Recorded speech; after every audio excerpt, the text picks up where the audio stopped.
1절부터 11절까지 읽겠습니다.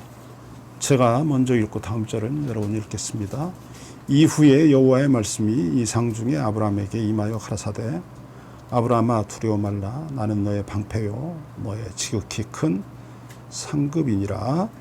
아브라함이 가로되 주 여호와여 무엇을 내게 주시려나이까 나는 무장하오니 나의 상급 같은 이 다메섹 엘리에셀이니이다. 아브라함이 또 가로되 주께서 내게 씨를 많이 주셨으니 내 집에서 길리운 자가 나의 후사가 될 것이니이다. 여호와의 말씀이 그에게 임하여 가라사대 그 사람은 너의 후사가 아니라 내 몸에서 날 자가 내 후사가 되리라 하시고 그를 이끌고 밖으로 나가 가라사대 하늘을 우러러 못별을 셀 수 있나 보라. 또 그에게 이르시되 내 자손이 이와 같으리라. 아브라함이 여호와를 받으니 여호와께서 그를 그의 의로 여기시고 또 그에게 이르시되 나는 이 땅을 내게 주어 업을 삼게 하려고 너를 갈대아 우르에서 이끌어낸 여호와로라. 그가 가로되 주 여호와여 내가 이 땅으로 업을 삼을 줄을 무엇으로 알리까. 여호와께서 그에게 이르시되 나를 위하여 3년 된 암소와 3년 된 암염소와 3년 된 수양과 산비둘기와 집비둘기 새끼를 취할지니라. 아브라함이 그 모든 것을 취하여 그 중간을 쪼개고 그 쪼갠 것을 마주 대하여 놓고 그 새는 쪼개지 아니하였으며. 같이 읽겠습니다. 솔개가 그 사체 위에 내릴 때는 아브라함이 좇았더라. 아멘. 이 말씀을 예전에 여러 번 이렇게 강론을 했었습니다. 지금 오늘 아침 이 말씀을 우리가 읽게 된 이유는 하나님께서 다윗과 맺었던 무조건적인 언약, 그럼에도 불구하고의 언약, 이걸 이제 신약에 오면 은혜 언약이라고 말합니다. 은혜.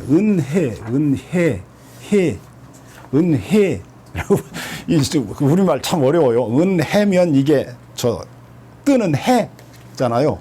은혜.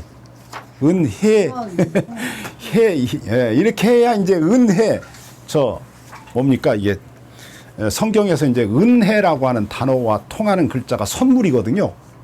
은혜와 뭐가 통한다고요? 선물. 그러니까 선물과 은혜가 통해요. 은혜.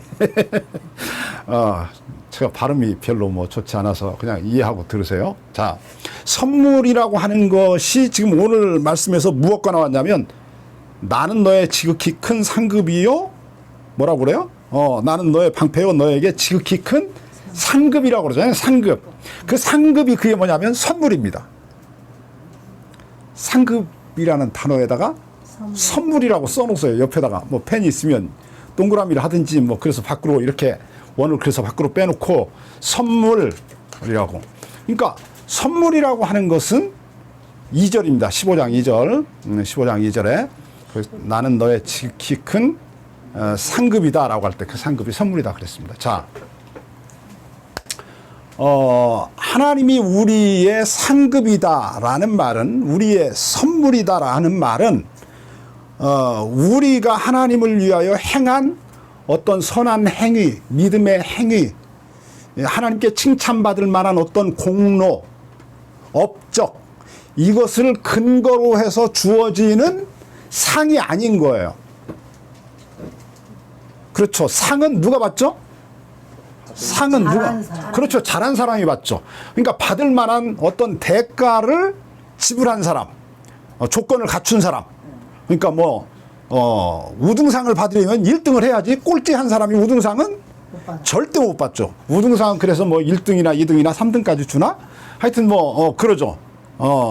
그러니까 공부를 잘하는 사람이어야 우등상을 받는 것처럼 모든 상은 무엇이 갖춰져야 하냐면 자격이 갖춰져야 돼. 자격. 뭐가 갖춰져야 된다고? 자격이 갖춰져야 돼. 조건이 갖춰져야 돼. 그래야 그것을 근거로, 이유로, 원인으로 삼아서 그것에 걸맞는 상을 주는 거예요. 그렇죠? 이게 상이야. 근데 선물은 뭐냐? 이렇게 물으면 선물은 대가가 아니에요. 지난번에도 제가 이 본문 가지고 아마 설교하다 그랬나? 어디서 그랬는지 그걸 제가 설명을 해드렸어요. 그러니까 선물은 뭐가 아니다? 대가가 아니다. 이 말은 자격을 갖춘 사람에게 주는 게 아니에요. 맞아요. 그렇죠? 네. 저 마태복음 20장입니까? 20몇 장인가? 잘 기억이 안 나네. 거기 보면 예수님이 저 포도원, 그 농부, 품꾼 이야기 하잖아요. 포도원 품꾼. 어떤 그 포도원 주인이 있었어요. 네. 이 주인이 이른 아침에 가가지고 이제 우리 시간으로 말하면 한 6시쯤 이제 밖에 나갔어요. 나가가지고 어디 갔냐면 인력시장에 가서 인력시장에 나와 있는 일꾼들을 다 자기 포도원에 들어와서 일을 하라고 그랬어요. 누구든지 원하는 사람은 우리 포도원에 와서 일해라. 내가 상당한 대가. 그러니까 그 당시 이제 하루 노동자의 품삯을 내가 주겠다. 그러니까 이제 많은 사람이 그 이제 포도원에 왔겠죠. 와서 일을 해요. 근데 이 주인이 이상한 주인이라고 그랬죠. 네. 9시쯤 됐는데 밥 먹고 또 나가 인력시장에. 그래서 나가보니까 또 거기 섰는 사람들이 있어. 9시에 나갔을 때 인력시장에 서 있는 사람이 많았을까 적었을까? 적지요. 왜 그래요? 그렇지. 이미 다 쓸만한 노동력을 가지는 사람은 다 이미 주인들이 불러서 갔어요. 스님 거기 남아있는 사람은 누구냐면 뭔가 좀 부족한 사람들이 이제 거기 남아있는 거예요. 그렇죠. 하루 뭐 오늘 일당 값을 제대로 할지 못할지 뭐 우리 같은 사람들 이런 사람 나와 있는 거지. 그러니까 이제 그 다른 주인들은 안 데려가는데 이 주인이 와가지고 당신들도 일하고 싶으면 우리 포도원에 와서 일해라. 그랬더니 그 사람들이 와서 또 일했어요. 그렇죠? 그리고 끝났으면 괜찮아. 근데 또 점심을 먹더니 또 인력시장에 또 나가. 이 주인이 나가가지고 놀고 있는 사람이 있으니까 또 그들에게 뭐라 그래요? 당신들 왜 놀고 있냐? 그랬더니 우리를 일꾼으로 써주는 사람이 없네요. 그러니까 아 그래? 그럼 우리 포도원에 와서 일해라. 그럼 내가 일당을 주겠다. 그랬더니 그 사람들이 좋다고 감사하다고 그러고 들어와서 일을 했어요. 얼마나 열심히 일을 했겠어요. 12시에 자기를 불러줬으니까. 그렇죠. 누가 안 불러주는데. 아 그리고 그리고 끝났으면 또 괜찮아. 오후 3시에 또 나가. 이 커피 한 잔 마시더니 이 양반이 또 나가가지고 또 인력시장에서 놀고 있는 젊은이들을, 일꾼들을 또 뭐 노인이든지 뭐 누구든지 하여튼 남자든지 여자든지 나와 있는 사람은 누구든지 다 오라는 거야. 와서 일을 하래. 일하면 내가 일당 주겠대. 적당한 가격 따져서. 그러니까 이제 또 그 사람들이 우르르 또 올려가서 일을 또 했어. 그리고 끝났으면 괜찮아. 이제 오후 5시야. 6시면 끝나 이제. 6시면 이제 하루 일이 끝나는 거야. 5시에 또 나가. 어슬렁거리고 나가서 거기 놀고 있는 사람이 있으니까 또 그들에게 말하는 거야. 왜 하루 종일 너희들 놀고 있냐? 아, 우리를 일꾼으로 써주는 사람이 있어야죠. 그래, 그럼 우리 포도원에 와서 일을 해라. 그러니까 이제 그 사람들이 또 들어가서 일을 했어요. 그럼 이제 1시간 일을 하고 끝났어. 이제 포도원 이 주인이 나왔어. 나와서 제일 마지막에 와서 일한 사람, 1시간 일한 사람부터 나오래. 그래가지고 그들에게 일당을 주는 거야. 하루 일당. 요즘으로 치자면 한 15만 원? 이렇게 주는 거예요. 그러니까 이제 새벽부터 나와서 일한 사람들은 머릿속이 복잡해졌겠지. 1시간 일한 사람이 15만 원이면 나는 얼마를 받아야 되나. 막 계산하지 않았겠어요? 6시부터 와서 일했으니까. 이건 뭐 엄청난 거잖아. 12시간이니까. 이게. 막 이리저리 막 이 옷이 막 이렇게 막 계산을 하는 거지. 막 엄청나잖아. 근데 이 돈을 다 줄 것 같지는 않고 그래도 뭐 최소한 30만 원은 주겠지. 이러고 있는데 자기한테도 15만 원 주니까 이제 화가 나가지고 그 사람들이 그 돈을 막 주인에게 막 던지고 막 주인을 막 욕하고 비난하고 주인에게 막 침뱉고 이러고 그냥 돌아갔다는 이야기잖아요. 그랬다는 거예요. 그 포도원에 6시부터 와서 일한 사람이 아니라 9시, 12시, 3시, 5시에 와서 일했던 사람들에게 하루 품삯을 준 건 그게 상이 아니고 뭐다? 선물이다. 선물. 그게 선물이다. 아셨죠? 그러니까 하나님이 아브라함에게 이제 15장 1절 오늘 이렇게 시작하잖아요. 이후에 여호와의 말씀이 이 상 중에 아브라함에게 임하여 가라사대 아브라함아 두려워 말라 나는 너의 방패고 나는 너에게 지극히 큰 상급이다 라고 말했을 때 그 상급이라는 말이 우리가 생각하는 상이 아니라 선물이다 라는 의미다. 아셨죠? 뭐라고? 선물. 그러니까 하나님이 지금 아브라함에게 이제 나중에 이 상급이 어느 쪽으로 돌아가냐면 이제 당장 아브라함이 그러잖아요. 하나님께. 하나님이 나에게 아들 준다고 해서 내가 지금 여기까지 쫓아왔는데 아직까지도 하나님이 나에게 아들 안 주셔서 우리 집에서 저 일하고 있는 노예 중에 이제 제일 똘똘한 놈. 그놈 이름이 엘리에셀. 저놈이 이제 내 모든 가업을 잇는 유업을 잇는 상속자가 될 겁니다. 이제 그렇게 하나님께 이제 말을 하잖아요. 그게 무슨 말이야? 하나님이 나한테 왜 약속을 안 지켰냐? 아들 준다고 하더니 아들 준다고 해서 하나님 좀 따라왔는데 하나님이 그 약속을 아직 안 지켜가지고 내 집에 있는 똑똑한 종놈이 내 아들처럼 내 모든 유업을 상속받을 위기에 내가 지금 처했다.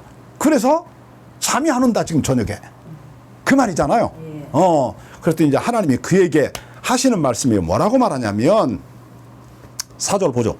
여호와의 말씀이 그에게 임하여 가라사대 그 사람은 너의 후사가 아니다. 후사는 상속자 그 말이에요. 내 몸에서 날 자가 네 상속자가 될 거다.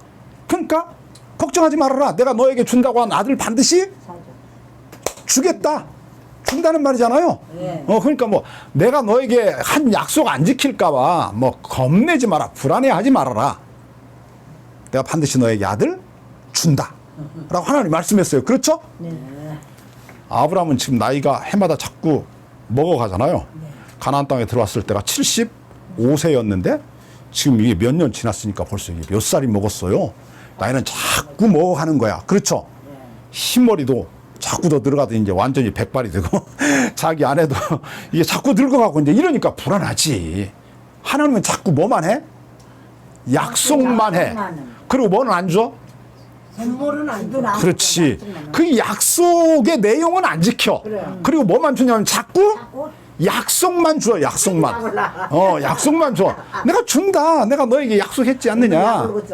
그리고는 이제 그럼에도 불구하고 아브라함이 하나님을 향한 이 불안한 마음, 정말 하나님이 나에게 아들을 주실까라고 하는 의심하는 마음이 가시지 않으니까, 아브라함이 가시지 않아서 여전히 불안한 것을 하나님이 아브라함의 마음을 꿰뚫어 보시고 아셨죠. 그렇죠. 아시니까 이제 그를 데리고 어디로 가냐면 밖으로 나간 거예요. 너 밖으로 나와라. 이런 거야. 그럼 이제 밖에 나갔는데 그 언제든지 하나님이 그 누군가에게 이상, 환상을 보여줄 때는 대부분 밤이에요. 밤. 낮이 아닙니다. 그래서 이제 어떤 성경 구절에는 뭐 꿈을 꾸었다. 이제 이렇게 되어 있는 거예요. 아셨죠? 대부분 언제 하나님이 누구에게 나타나셔서 이렇게 말씀하시냐면 밤에 그래. 왜 그러냐면 밤이 유대인들에게 있어서 옛날에 우리 뭐 선조들도 그랬겠지만 밤은 어두움의 시간이에요.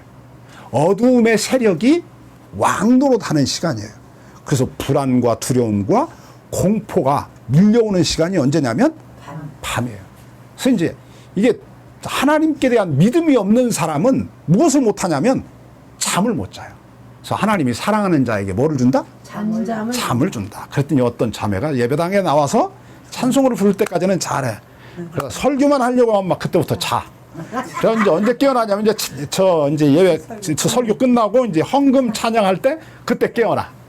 그래서 왜 그러냐 물었더니 그 자매가 하는 말이 하나님이 사랑하는 자에게 단잠을 주신다. 그러더니 저는 예배당에 와서 목사님 설교만 들으려고 하면 그때부터 막 하나님이 잠을 주셔서 막 단잠을 자고 난다. 말이 안 되는 소리요. 이 일주일에 가장 내가 행복한 시간이 단잠을 자는 시간이 목사님 설교 시간이다. 그거 굉장히 위험한 겁니다. 그때 하나님 말씀 자꾸 하나님 말씀하는데 자는 건 하나님 말씀 들을 때 자는 건 그건 마귀가 주는 은혜예요. 마귀가. 맞아요. 하나님 말씀 못 듣게 하려고. 자 봅시다. 어쨌든 이제 밤이야. 밤이니까 하나님이 지금 아브라함에게 나타나가지고 야 내가 너에게 약속한 거 아들 안 줄까 봐 죽어도 남는다. 반드시 내 준다니까 내 명예를 걸고 내가 너 아들 줄게. 걱정하지 마. 그래도 여전히 아브라함이 마음에 불안과 의심이 가시지가 않았다고 그랬죠? 그래서 하나님이 아브라함을 어디로 데리고 나왔다고? 밖으로 데리고 나왔어. 그러면 이제 하늘을 보라 그러는 거야. 하늘을 봐라. 그러니까 그냥 그날 밤에 비가 내린 게 아니라 별이 총총 2개가 떴어. 총총. 얼마나 이뻐요 하늘 보면. 하늘의 별이 막 총총이 빛나.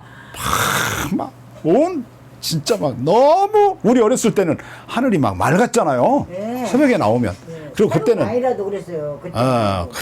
캄캄한 밤에도 네. 막 무수한 별이 막 반짝이잖아. 그러니까 이제 하나님이 아브라함에게 말하는 거예요. 뭐를 말하냐면 늘 하나님이 우리에게 믿음을 일깨울 때 하는 말이 있어. 단골 메뉴로 끌고 나오는 하나님의 이야기 뭐냐면 내가 이 세상을 만든 창조주다. 그 얘기를 해. 뭔 얘기 한다고? 창조주. 창조주. 나는 이 세상을 만든 창조주다 이놈아. 그러니까 이게 보세요. 이 세상도 만들었어. 아무것도 없는데 네. 그 하나님이 너에게 아들을 하나 주는 것이 뭐 그리 어렵겠냐. 내가 너에게 어떤 약속을 했어요. 이제 야곱에게는 자기 외삼촌 라반의 집으로 도망가는데 그게 나타나서 약속하잖아요. 네. 네가 외삼촌 라반의 집에서 뭐 하는 동안 종로로 사는 동안 내가 너와 함께 있겠다. 내가 너를 축복하겠다. 그리고 마침내 내가 너를 부자 만들어서 아버지 집으로 이 땅으로 내가 너희 조상 아브라함에게 주겠다고 약속한 이 땅으로 너를 데리고 나오겠다라고 하나님이 약속하잖아. 네. 그러니까 이제 하나님에게 약속한다고. 야곱에게는 자기 고향으로 다시 돌아온다. 그런 약속을 줘. 이렇게 약속을 하신단 말이야. 그 약속을 지키는 것과 이 세상을 만든 창조한 것 이 두 개를 놓고 우리에게 묻는 거야. 어느 것이 더 어렵겠냐라고 묻는 거예요, 이게. 아시겠죠? 네. 그러니까 우리가 하나님을 찬송할 때도 하나님께 이제 하나님이 창조주라고 우리가 고백을 하잖아요. 그런 찬양들에 어떤 내용이 담겨 있냐면 단지 하나님은 이 세상을 지으신 분입니다. 이런 메시지가 아니라 그 신앙 안에 그 고백 안에 담겨 있는 내용이 있어요. 우리는 내가 스스로 존재하는 존재가 아니다. 이 세상도 스스로 존재하는 게 아니다. 그렇잖아요. 하나님이 이 세상을 창조하신 분입니다라고 하는 그 고백에는 이 세상에 절로 존재하는 것은 아무것도 없어요. 이 세상에 존재하는 모든 것은 다 누구로 말미암아? 하나님으로 말미암아 존재했어요. 그렇죠? 지금 내가 존재하고 있는 것도 그분으로 인해서 존재하고 있는 거예요. 그렇죠? 이제 우리의 가장 큰 문제는 어디 있냐면 늘 현재가 아니에요. 현재 내가 지금 서 있는 이 땅이 문제가 아니라 물론 뭐 그럴 수도 있지만 이 상황보다 늘 우리를 짓누르는 것은 아직 우리가 밟고 있지 않은 내일이라는 땅이에요. 내일이라는 상황, 내일이라고 하는 땅, 그 땅이 그 상황이 늘 우리를 더 크게 위협해요. 그래서 우리를 절망에 빠지게 하고 좌절에 빠지게 해서 막 그 주저앉아서 어깨를 늘어뜨리고 이게 정말 삶을 더 살아야 돼, 그만 살아야 돼, 막 이제 이런 고민을 막 잠을 못 자고 날밤을 막 하얗게 세워가면서 이런 고민을 하게 될 때는 지금 내가 맞닥뜨리고 있는 상황도 문제지만 이 상황이 내일에는 더 커질 거라고 하는, 이 문제가 내일은 더 큰 절망으로 내게 다가올 거라고 하는 두려움이 우리로 하여금 절망하게 하는 거예요. 아시겠죠?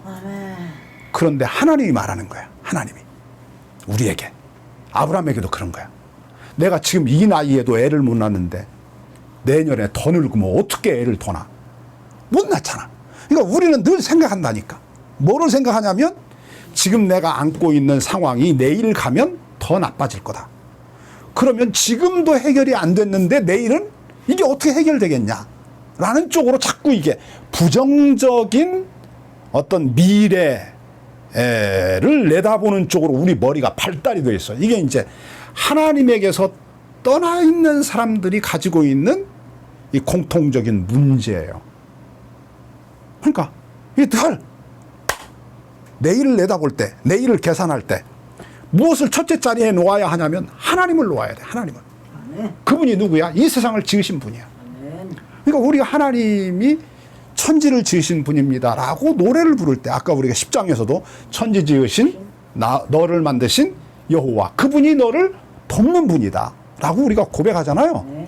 그 고백 안에 무엇이 담겨 있냐면 이 세상에 존재하는 모든 것은 스스로 존재하는 게 아무것도 없다. 그렇죠? 스스로 존재하는 게 아무것도 없어요. 세상에 존재하는 모든 것은 다 누구로 말미암아? 하나님으로 말미암아 존재하는 거예요.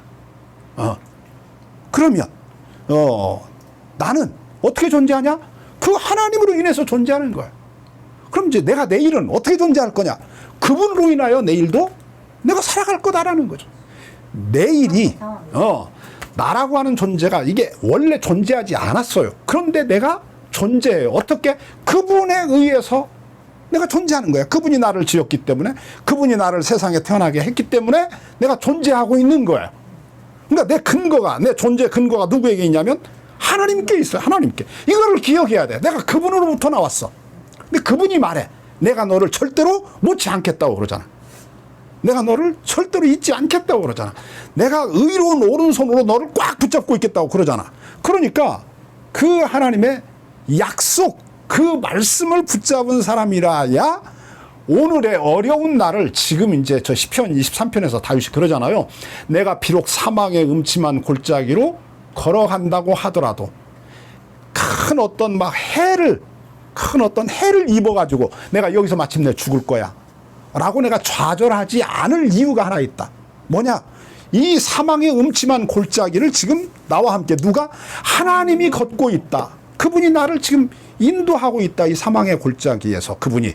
그러니까 이 사망의 골짜기를 건너가서 이제 이 건너가면 저 건너편에서 하나님이 나에게 뭐를 주시겠어요? 이제 원수 앞에 나를 조롱하고 막 비웃는 저 원수들 앞에 진수성찬을 차려놓고 나를 대접해 주실 것이다. 내 머리에 기름을 부어 주시며 기름을 발라주시고, 옛날에는 이게 기름 바르는 게 굉장히 기름이 귀했잖아요. 요즘은 막 우리가 흔한 세상에 살고 있지만 기름을 발라주시고 진수성찬을 베풀어서 우리를 대접해 주실 것이다. 이 하나님이 나의 뭐다? 목자다. 그러니 내가 무엇을 두려워하랴? 뭐 이런 이제 고백을 하잖아요. 여호와는 나의 목자시니 내가 부족함이 없습니다. 그분이 나를 푸른 추장 맑은 시냇 물가로 인도하시니 나는 늘 찬양합니다. 이런 이제 고백이잖아요. 그런 고백을 드린다.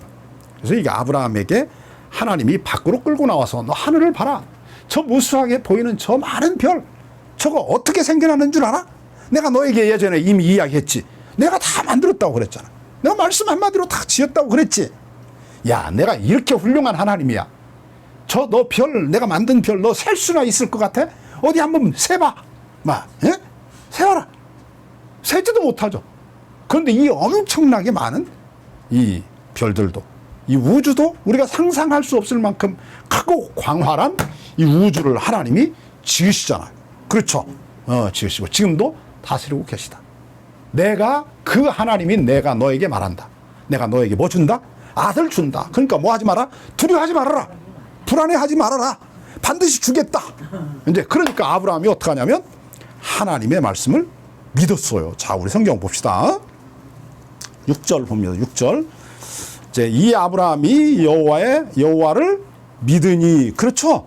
6절입니다. 아브라함이 여호와를 믿으니 여호와께서 그 일을 그의 의로 여기셨다. 이제 의롭다라고 하는 말이 참 잘했다. 너 착하다. 그런 말이에요. 그런 말이에요. 저 위에 있는 저 X자 저거 눌러. X자. 그 네모에. 옳지. 네, 됐습니다. 의롭다라는 말은 너 참 잘했어. 그래. 뭐 이런 의미예요. 이제 쉽게 말하면. 그렇지. 이제 그 말은 하나님이 내가 너에게 반드시 아들 줄게. 그러니까 아브라함이 하나님을 믿었다는 거 아니에요? 예, 하나님 내가 이제 믿습니다. 주님을 의심하지 않겠습니다. 주님의 약속을 내가 꼭 붙잡고 살겠습니다. 아멘. 이제 이러고 일어났다는 거야. 그렇죠? 예. 막 힘이 나서 이제 일어났어. 막 믿어져. 뭐 저 수많은 별들도 막 저 캄캄한 밤에 떠 있는 달도 지으신 하나님인데 저 하나님이 나에게 아들 하나 못 주시겠어요? 그렇죠? 죽어도 남지. 아멘. 주님이 줄 줄 믿습니다. 이제 이러고 일어났다는 거야.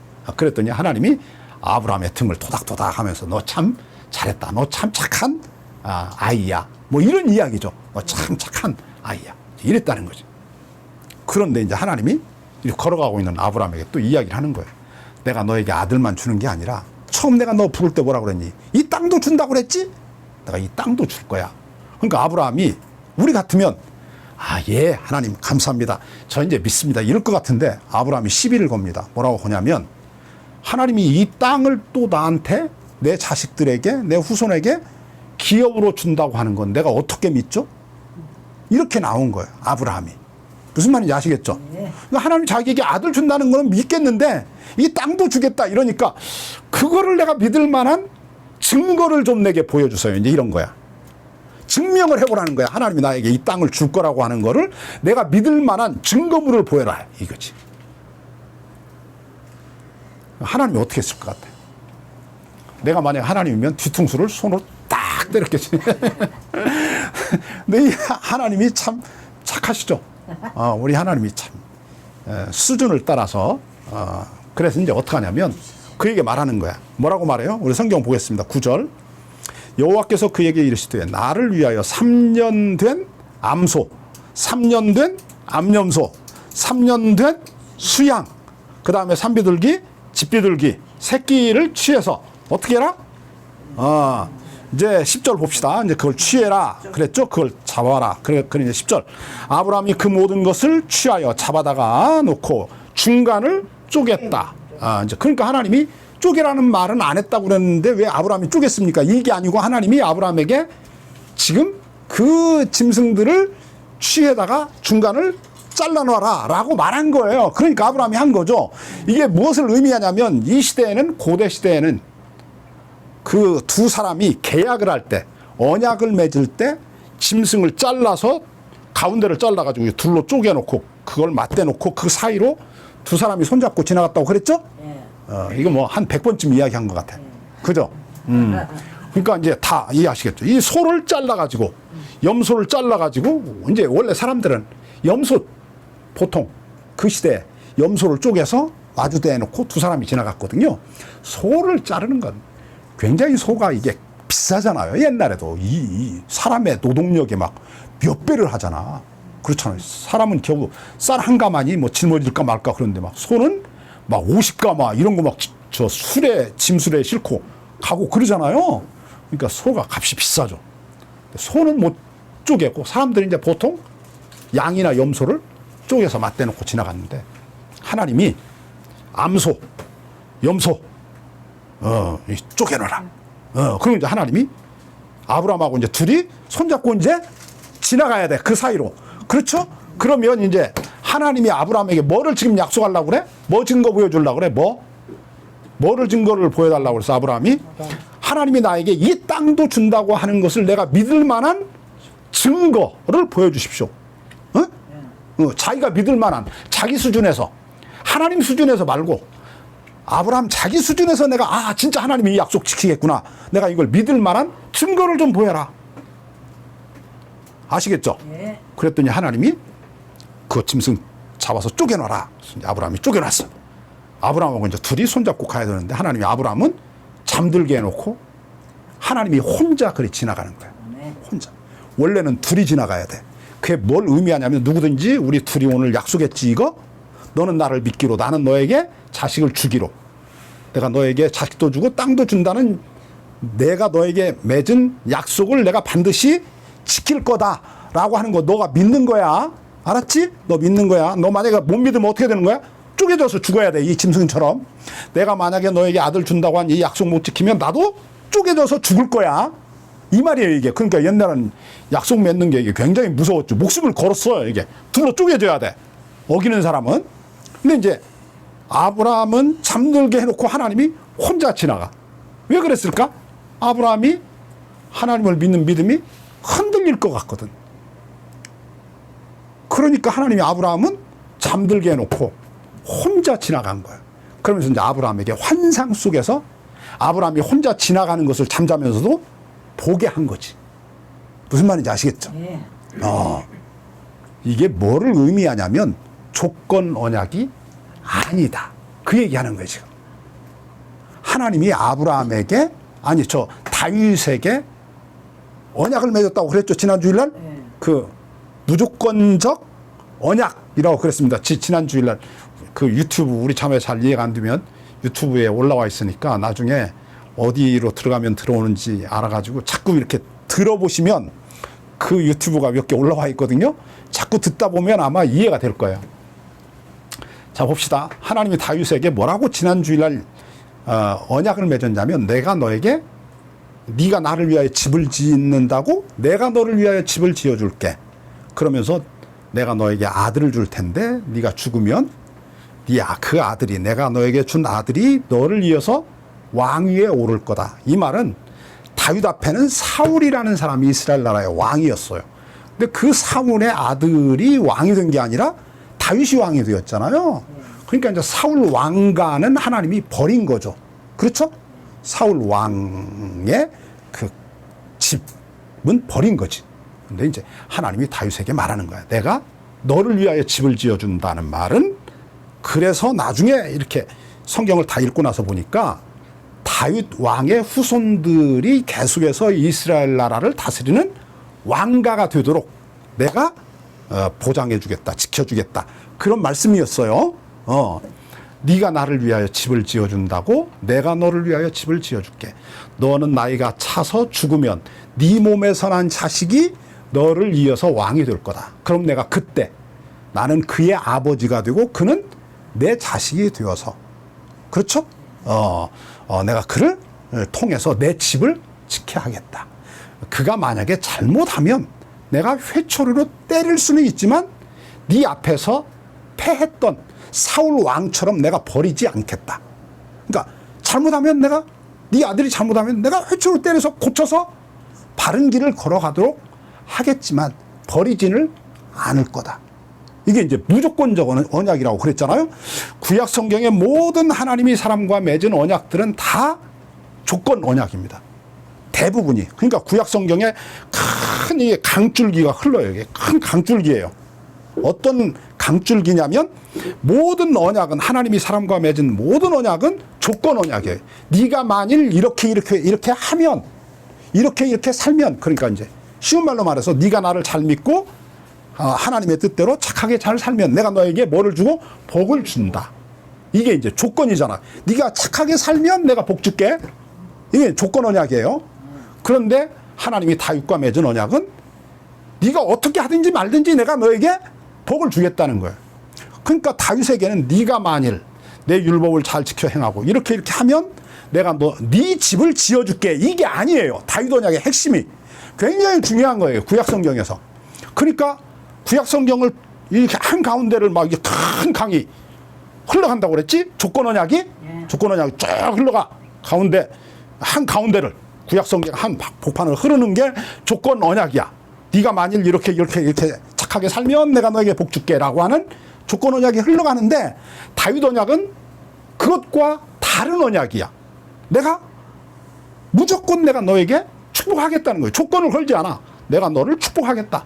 그래서 내가 너를 위하여 집을 지어주고 네 자식의 내가 아버지가 되어서 그를 내 자식을 삼아서 네 자식들이 만약에 잘못하면 이게 비단 솔로몬에게만 해당되는 게 아니라 다윗의 모든 왕이들, 이스라엘 나라의 왕이들, 다윗의 후손들에게도 해당되는 말이에요. 그들이 잘못하면 내가 회초로 때려서 그들을 돌이키게 해서 끝까지 이스라엘 나라의 왕으로 이스라엘 백성들을 다스리는 그러한 왕가로 내가 너의 가게를, 너의 집안을 축복해 주겠다라는 거야.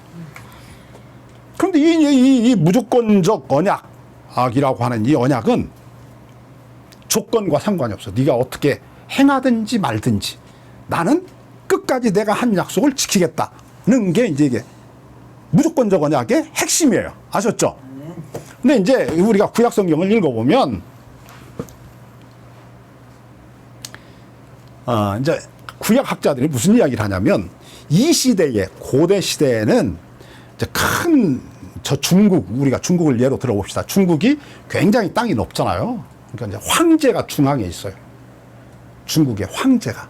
그래서 이제 모든 중국에 있는 땅들을 누가 다스리냐면 황제가 다스리는데 땅이 너무 넓으니까 자기가 다 다스리기가 어렵잖아요.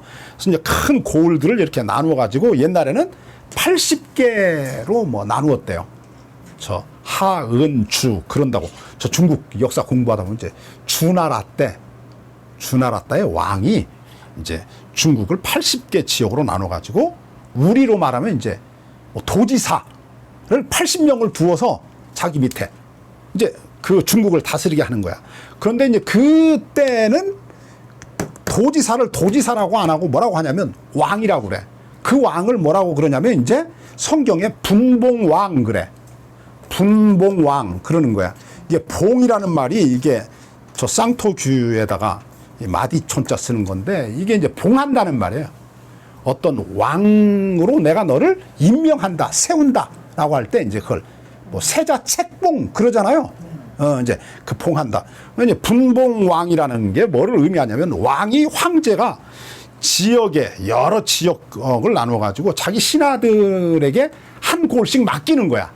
너 그 땅은 네가 다스려라. 이 땅은 네가 다스려라. 이렇게 이제 임명을 하는 거야. 그건 이제 뭐 제후라고도 그러는데 어쨌든 그럼들 이제 다스려. 그럼 이제 그 제후 분봉왕이 된 사람들은 나라를 어떻게 다스려야 하냐면 어떻게 다스려야 할까? 원칙이 있을 거 아니야.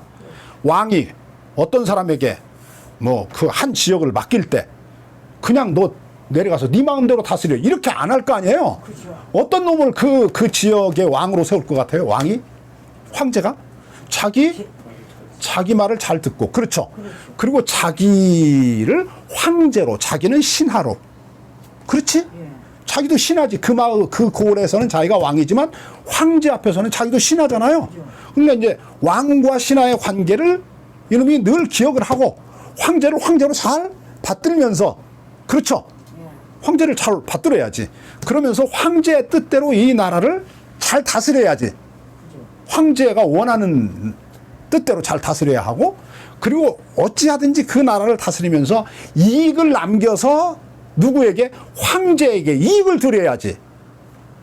그리고 이제 이 마을을 잘 다스리면서 이제 잘 다스리게 되면 누가 이제 칭찬을 받게 되냐면 황제가 칭찬을 받는 거잖아.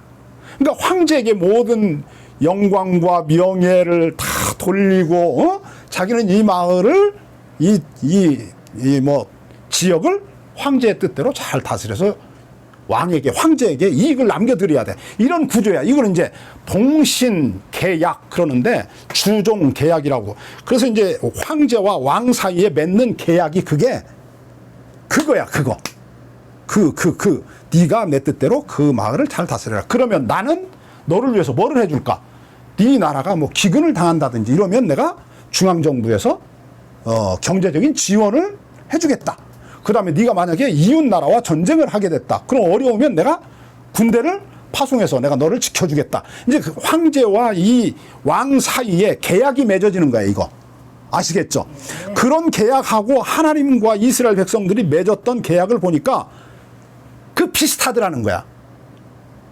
무슨 말인지 아셨죠? 그러니까 하나님이 이스라엘 백성들에게 네가 만약에 이렇게 하면 내가 복을 줄게 라고 하는 이런 구조가 백성들과 맺은 이 언약의 구조가 꼭 옛날에 황제가 신하, 저 분봉왕과 맺었던 계약 관계와 비슷한 패턴을 가지고 있더라 하는 거예요. 그러니까 성경이 그 시대 상황을 이게 배경으로 하는 거예요. 그 시대 상황의 반영이야. 그러니까 오늘 우리가 오늘을 살아가는 우리에게 성경이 좀 낯선 이유 중에 하나가 뭐냐면 그 시대를 우리가 사는 게 아니라 우리는 오늘을 살아가는 거야. 오늘을 살아가는 사람들이 계약을 맺는 방식이 달라. 옛날에 이 시대에는 계약을 어떻게 맺었냐면 짐승을 쪼개놓고 계약을 맺는 계약 당사자 A와 B가 갑과 을이 함께 손을 붙잡고 지나감으로써 누구든지 이 계약을 깨는 사람은 짐승처럼 둘로 쪼개져서 죽을 거다. 이 약속을 맺으면서 갔어. 그러니까 이제 원래는 하나님과 아브라함이 함께 가야 돼. 그래서 이제 만약에 하나님이 아브라함에게 약속을 했어. 아까 계약했다고 그랬지? 뭔 계약했어? 내가 너에게 아들도 주고 땅도 주겠다. 만약에 못 주면 어떻게 돼? 내가 이게 둘로 쪼개져서 죽을 거다. 그럼 너는 이제 하나님에게 뭐를 해야 돼? 아브라함은 하나님께 뭐를? 하나님이 자기에게 아들도 주시고 땅도 주신다는 것을 어떻게 해야 돼? 믿어야 돼. 믿어야 돼. 이거 흔들리면 안 돼. 그래서 이제 이걸 믿지 못해가지고 딴짓을 하면 어떻게 해야 돼? 죽어야지. 그렇지. 둘로 쪼개져서 죽어야 돼. 무슨 말인지 아셨죠? 네. 이게 이제 뭐냐면 조건 언약이야. 이게 조건 언약. 그렇죠? 네. 그런데 하나님이 이제 이 조건 언약을 지금 아브라함과 하나님이 맺었어야 되는데 아브라함을 잠자게 해놓고 하나님이 혼자 지나가. 그러니까 벌써 하나님이 이 계약을 맺을 때부터 무슨 언약을 맺은 게 아니냐면 조건 언약을 맺은 게 아니야. 그래요. 이게 무조건적 언약을 맺은 거야. 그러니까 다윗과 하나님이 맺었던 무조건적 언약이 처음으로 구약 성경에 등장하는 건 아니다. 그 뿌리를 더듬어 보았더니 어디에 근거를 두고 있냐면 아브라함 언약에 근거를 두고 있더라. 지금 그 얘기를 하는 거야. 아멘. 이거를 이렇게 설명을 하려고 이제 여기까지 왔어요. 자, 그럼 이제 재밌잖아. 이제 그리고 하나님 이제 혼자 지나가서, 지나갔어. 그리고 이제 계약을 맺었어. 그 다음에 아브라함이 하나님을 믿었을까? 또 하나님은 아브라함에게 아들도 주고 땅도 준다는 약속을 지켰을까? 이제 우리가 이제 이 물음이 양쪽 양자에 대해서 하나님에 대해서 아브라함에 대해서 이 물음을 우리가 묻게 되잖아요. 네. 그렇죠.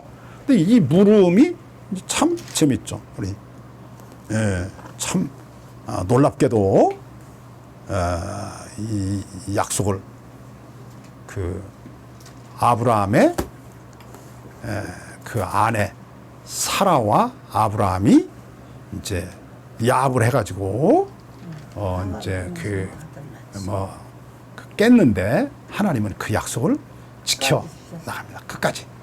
그래서 마침내 뭐를 주냐면 이삭을 줍니다. 아브라함은 끝없이 흔들립니다. 이게 흔들려. 믿었다가 못 믿었다가 막 이 왔다 갔다 하는 거야. 바람에 이렇게 흔들리는 돛담배처럼 이렇게 흔들려. 이래. 그러니까 만약에 하나님이 아브라함과 조건 언약을 그날 맺었으면 아브라함은 하나님을 못 믿는 날에 둘로 쪼개져서 죽었어야지. 그렇지? 그런데 하나님이 아브라함과 맺었던 그 언약을 신실하게 지켜나갑니다. 그래서 아브라함이 하나님을 못 믿고 흔들릴 때도 하나님은 아브라함을 지켜주시고 그리고 그날에도 또 나타나서 그를 위로하고 격려합니다. 물론 화를 한 번씩 내셔요. 하나님이 화를 내요. 이놈 자식 너 나 왜 믿는다더니 안 믿어. 그럼 뭐 무슨 짓 네 마누라하고 또 자기 마누라하고 둘이 야 이거 우리가 지금 나이가 이제 내가 벌써 96세가 됐네. 여보 이거 어떻게 하지? 우리 이거 애를 아직도 하나님이 안 주고 약속만 주었는데 어떡하지? 그러니까 그 아내 사라가 우리 집에 젊은 여자 있지 않느냐? 애굽에서 데리고 온 하갈. 그 여자하고 당신 결혼해라.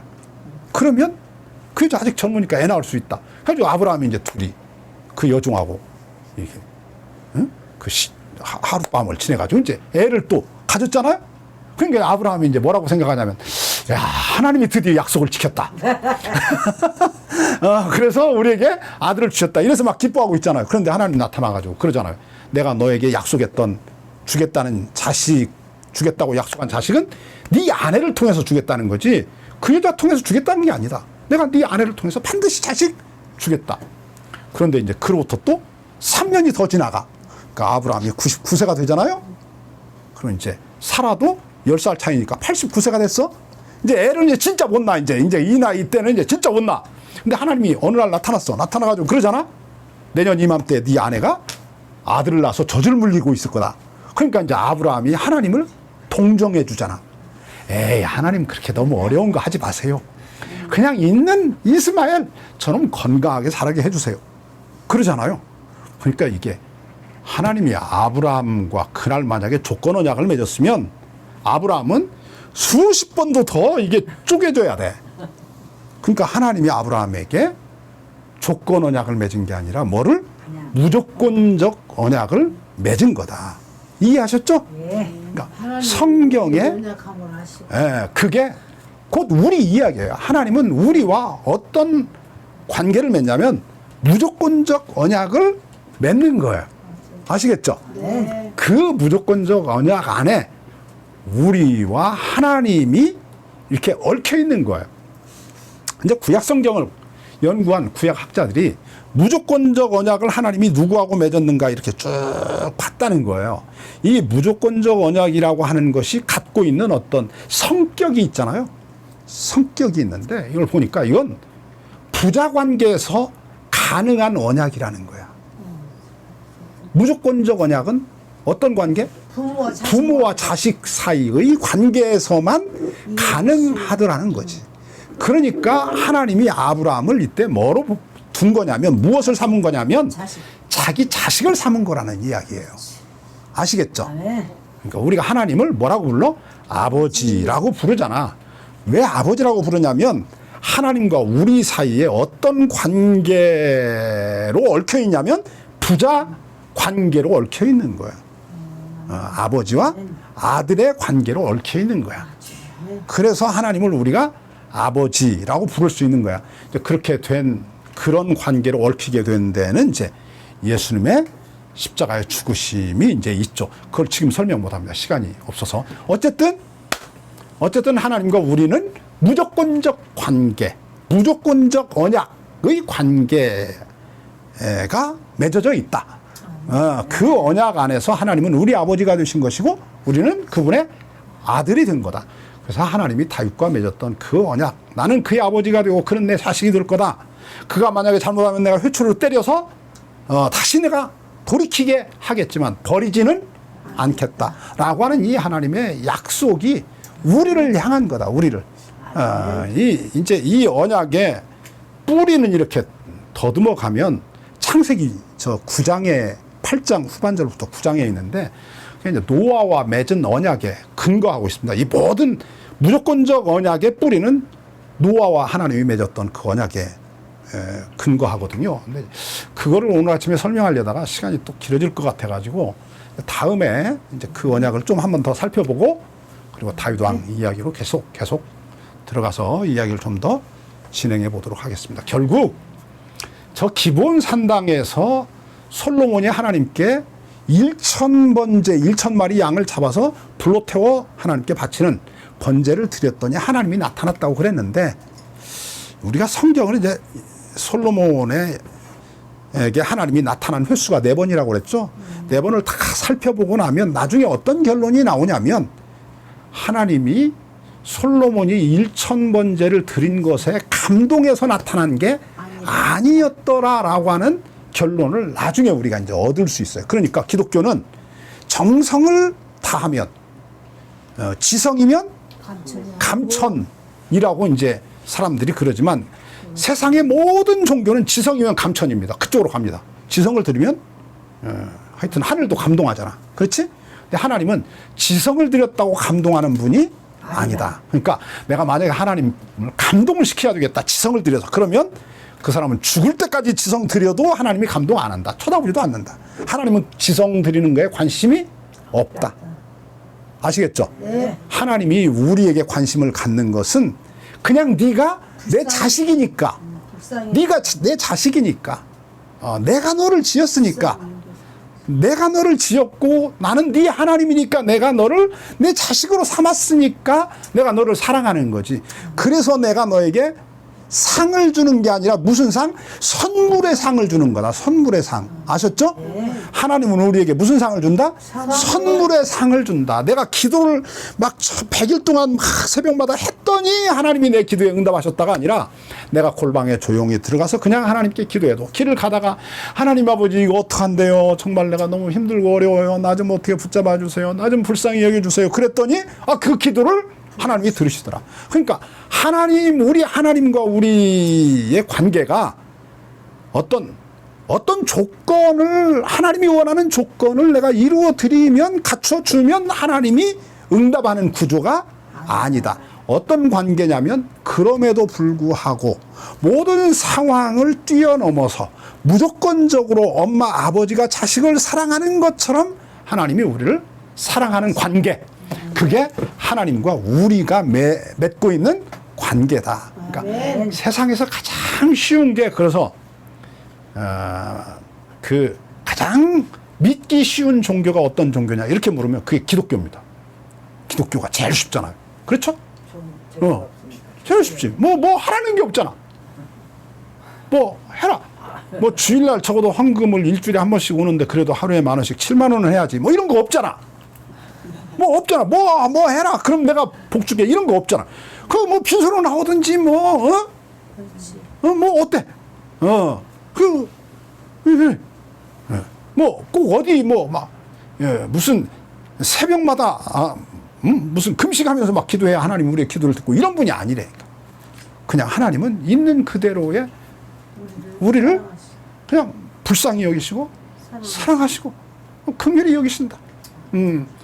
우리의 행위를 따라 우리에게 갚는 분이 아니다. 아브라함이 아니 저 다윗 왕이 나중에 훗날 저 자기 장수의 아내를 빼앗아서 자기 아내를 삼고 자기 그 장수를 전쟁에 내보내서 죽이고 막 이런 죄를 짓고 난 다음에 나중에 이 사람이 깨달았던 게 뭐냐면 그때 깨달은 거야. 아, 하나님은 우리의 행위를 따라서 다 갚는 분이 아니시구나. 그걸 깨달았어. 아브라함도 깨달았어. 그거를. 언제 깨달았냐면 이삭을 낳고 나서야 깨달았어. 아, 하나님이 내가 믿은 대로만 하나님이 복을 주시는 분이 아니구나. 우리의 불신앙에도 불구하고 의심하는 믿음에도 불구하고 우리에게 은혜를 베푸시고 우리를 불쌍히 여기시고 우리의 기도와 탄식을 들으시고 응답하시는 분이 우리 하나님이시구나. 그래서 세상에 하나님과 같이 좋은 분은 없습니다. 그러는 거야. 세상에 하나님과 같은 신은 없습니다. 그 어떤 신이 하나님과 같을 수 있겠습니까? 라고 이제 다윗이 막 하나님을 막 고맙다고 그러잖아. 하나님 막 훌륭하시다고 그러잖아. 세상에 하나님과 같은 신은 없습니다. 참 정말 세상에 우리 하나님 같은 분은 한 분밖에 없습니다. 하나님 사랑합니다. 나의 힘이 되신 여호와여 내가 주를 사랑하나이다. 그러는 거야. 그러니까 이제 그런 표현이 나오는 거야. 하나님을 향해서 내가 사랑합니다. 이 주님, 내가 주님을 사랑하지 않으면 누구를 사랑하겠어요? 그렇잖아요? 우리 하나님이 이런 분이다. 그러니까 하나님을 섬기는데 두려움으로 섬기지 마라. 내가 내가 하나님 뜻대로 잘 못 살아서 하나님 나한테 벌 주면 어떡하나. 이런 모든 두려움과 짐스러움과 우리를 짓누르는 모든 얽매고 있는 짐을 다 내어버리고 자식이 사랑하는 어머니의 품에 안기듯이 털 있는 곳에서 하나님을 기억하고 하나님의 이름을 부르고 그분과 대화하며 살아가는 그래서 그분으로 인해서 우리의 삶에 진정한 쉼이 있고 호흡이 있고 이게 중요한 거예요. 숨을 못 쉬면 죽잖아요. 우리 영혼도 숨을 쉬어야 돼. 우리의 마음도 숨을 쉬어야 돼. 이게 하나님 아버지 이러면 내가 이 하나님께서 이 숨을 이게 하나님이 내게 주신 약속의 말씀을 들이키고 그다음 이제 내뱉는 거지. 하나님 아버지 감사합니다 이러면서 내뱉는 거야. 그래서 숨을 들이쉬고 하나님의 말씀을 이렇게 들이쉬고 그 말씀을 내가 들숨으로 들이쉬고 하나님 감사합니다 주님을 믿습니다라고 고백하며 내가 또 날숨을 내쉬고 이러는 거지. 이렇게 못하면 마음이 병들어. 마음이 병이 들어. 그러니까 하나님을 늘 기억하면서 살아야 돼. 그 하나님이 지금도 우리의 삶 속에서 나와 함께 계신다. 내가 있는 모든 곳에서 나와 함께 계신다. 그 하나님을 힘입고 그 하나님이 우리에게 주신 약속을 붙잡고 그분에게 소망을 두고 살아가자. 무슨 짓을 해도 남편이 희망이 되었으면 좋겠는데 희망이 못 되는 남편이 못 될 때가 많고 고통이 되고 약으로 웃고 막 속상하고 이럴 일이 많잖아요. 세상에 누구를 의지하겠어요. 성경 이거 한번 좀 찾아봐야 되는 거 아니야? 우리 시편 한 권 찾아보고 마칩시다. 시편 146편입니다. 시편 성경 한 가운데 있습니다. 146편 성경 한 가운데쯤 시편이 있습니다. 시편 146편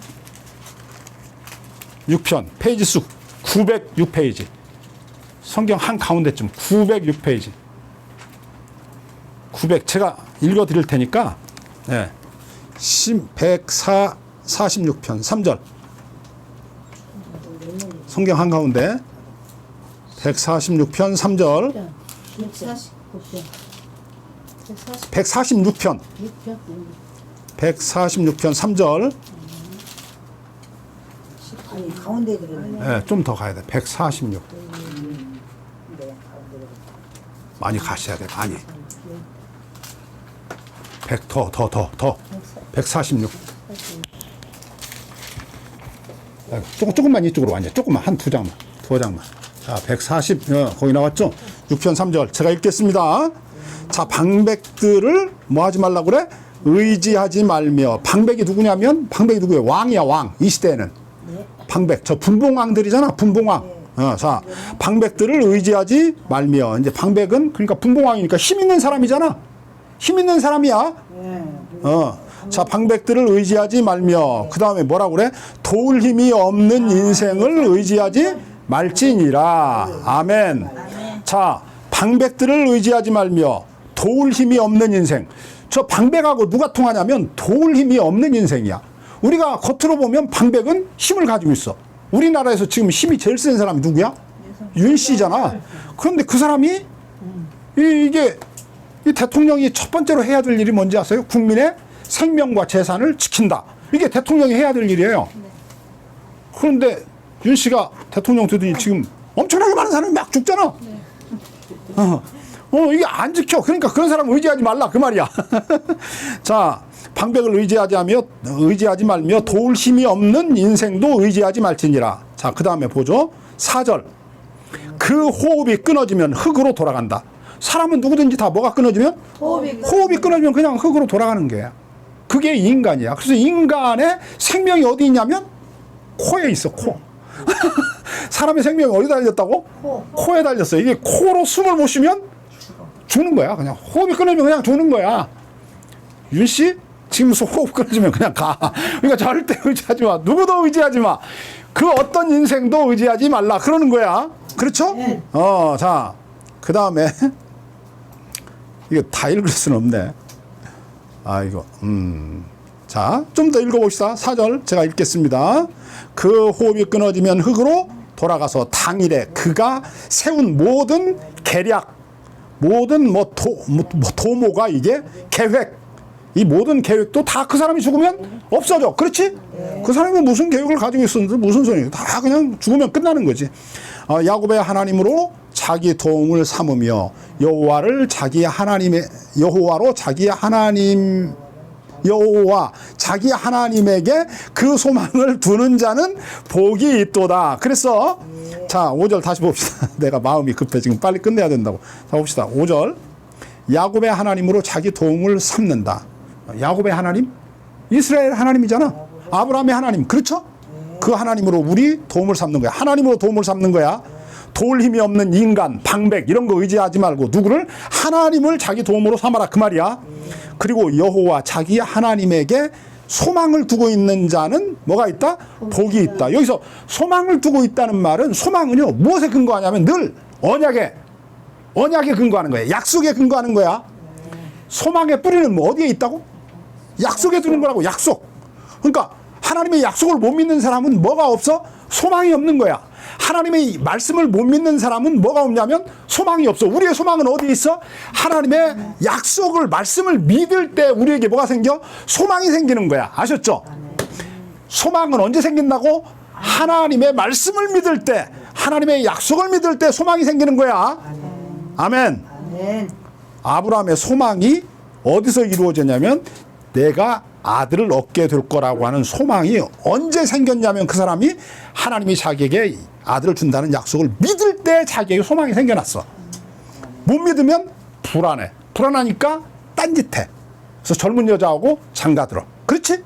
젊은 여자에게 장가들어가지고 애 낳아. 하나님 못 믿으면 그래. 자꾸 흔들려. 우리 인생에서 그 어떤 악수를 두는 거야.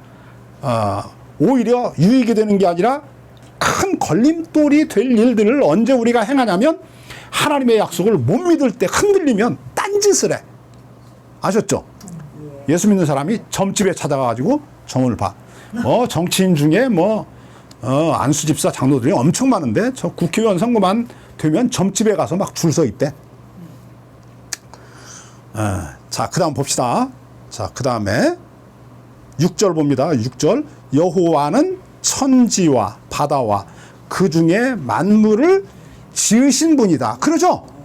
하나님이 어떤 분이라고? 만물을 지으신 분. 여호와는 천지와 바다와 그 중에 만물을 지으신 분이다. 이게 무슨 말이야? 하나님은 천지를 창조하신 창조주다.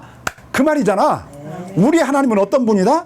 천지를 지으신 창조주다. 그 하나님이 아무것도 없는 데서 이 세상도 만드신 하나님이 내게 이 약속을 못 지키겠냐? 나에게 그분이 하신 자식 주신다는 약속을 못 지키겠냐? 그 말이야. 자, 이제 마치겠습니다. 아브라함에게 100세가 되어서 자식을 주신 하나님이 100세가 되었다는 말은 이게 절망이야, 절망. 절대 불가능이야. 불가능에 도전해. 하나님은 늘 뭐에 도전한다고? 불가능에 도전한다니까. 불가능한 상황 속에서 늘 말씀해. 뭐라고? 내가 너에게 아들 줄게. 그리고 꼭 언제 오냐면 이제 도무지 길이 없어. 이제는 뭐 아들 낳을 길이 없어. 이제 모든 게 다 끝났어. 이제 모든 문이 다 닫혔어. 꼭 그때 찾아와. 그리고 뭐라고 그래? 내년 이맘때에 내가 너에게 아들 줄게. 꼭 그때 와서 우겨. 하나님이 기회를 준대. 안 줘도 준다는데, 안 돼도 이제 안 줘도 된다는데, 굳이 그렇게 어려운 일, 너무 막 어려운 일, 하나님 그런 거 하지 마세요. 그러는데도 기어이 내가 이놈아 약속 지켜. 내가 너에게 했던 약속 반드시 지키는 거 너 봐. 그럼 이제 진짜 1년 되었을 때 그의 아내가 애를 낳아서 젖을 먹이면 이제 자랑해. 사라가 뭐라고 자랑해? 내가 이 나이에 자식을 낳아서 젖을 먹일 거라고 누가 생각이나 했겠냐? 내가 1년 있으면 자식 낳아서 나도 애 낳아서 내가 젖 물릴 거다. 이렇게 말했을 때 믿은 사람이 누구냐? 사실은 자기도 안 믿었지. 그런데 이제 그때는 마치 자기는 믿었다는 것처럼 막 이렇게 자랑을 하는 거야. 그게 그리스도인의 하나님을 믿는 사람들의 자랑은 늘 어디 있냐면 내 불신앙에도 불구하고 하나님을 믿지 못했음에도 불구하고 의심했음에도 불구하고 약속을 지키신 하나님으로 인해서 우리가 선물을 받았잖아. 그 선물을 받은 그날에 뭐라고 내가 자랑하냐면 자격이 있다고 자랑하는 거야. 나는 선물을 받은 게 아니라 뭐를 받았냐면 상을 받았다고 그러는 거야. 무슨 상? 하나님을 믿은 상을 받았다고 내가 말하는 거야. 우리가 그렇다니까. 무슨 말인지 모르면 집에 가서 3일쯤 금식하고 기도해 보세요.